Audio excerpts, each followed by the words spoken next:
মৃত্যু হওয়ার সাথে সাথেই মৃত ব্যক্তি বুঝতে পারে না যে সে মারা গেছে।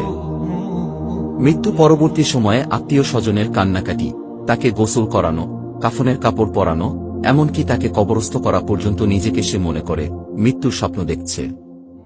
যখন তাকে মাটিতে শোয়ানো হচ্ছে তখনও তিনি স্বপ্নের ঘোরে থাকেন আর মনে করতে থাকেন এটি একটি স্বপ্ন।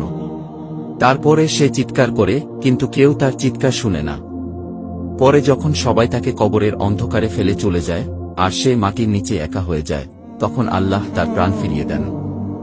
সে চোখ খুলে তার খারাপ স্বপ্ন থেকে জেগে ওঠে। প্রথমে তিনি খুশি এবং কৃতজ্ঞ হয় এই কারণে যে তিনি যা দেখছিলেন তা কেবল একটি দুঃস্বপ্ন এবং তিনি এখন ঘুম থেকে জেগে আছেন। তারপরে সে তার দেহটি স্পর্শ করতে শুরু করে, যা কেবল একটি সাদা কাপড়ে জড়িয়ে রাখা হয়েছিল।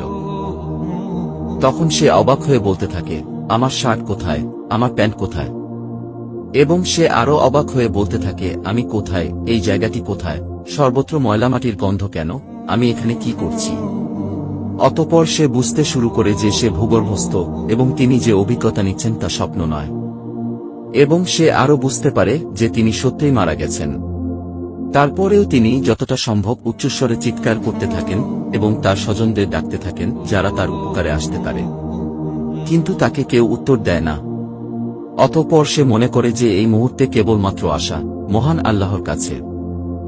আল্লাহর কাছে ক্ষমা প্রার্থনা করার সময় সে কেঁদে ও মিনতি করে বলতে থাকেন, হে আল্লাহ, আমাকে ক্ষমা করুন, আমাকে ক্ষমা করুন। তিনি একটি অবিশ্বাস্য ভয় নিয়ে চিৎকার করেন যা তার জীবদ্দশায় তিনি এর আগে কখনো অনুভব করেনি। যদি তিনি একজন ভালো ব্যক্তি হন, তাহলে হাসি মুখে দুজন ফেরেশতা তাকে সান্ত্বনা দেওয়ার জন্য তাকে সর্বোত্তম সেবা করবেন। আর যদি সে খারাপ লোক হয় তবে দুজন ফেরেশতা তার ভয় আরও বাড়িয়ে দেবে এবং তাদের কুরুচিপূর্ণ কাজ অনুসারে তাকে নির্যাতন করবে। আমরা জীবনে বহুবার বোবায় ধরা স্বপ্ন দেখে থাকি। আমরা কথা বলতে চাই কিন্তু বলতে পারি না, চিৎকার করতে চাই কিন্তু চিৎকার করতে পারি না।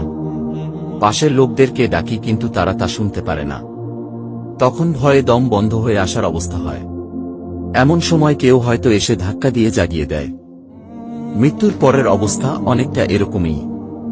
মৃত ব্যক্তি সব দেখতে পারেন, আপনজনদের কান্নাকাটি, দাফন কাফনের আয়োজন সব দেখতে পারেন, কিন্তু সেই বোবায় ধরা স্বপ্নের মতো তিনি নিরুপায় হয়ে সব দেখতে থাকেন।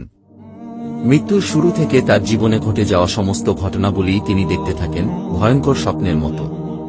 হে আল্লাহ, আমার সমস্ত গুনাহগুলো ও আমার মা বাবা, স্ত্রী, সন্তান এবং আমার পরিবার এবং বন্ধুবান্ধব সকলের গুনাহ ক্ষমা করুন। হে আল্লাহ, যতক্ষণ না আমি খাঁটি ঈমানদার বান্দা এবং আপনার সাথে দেখা করার জন্য প্রস্তুত না হই, ততক্ষণ পর্যন্ত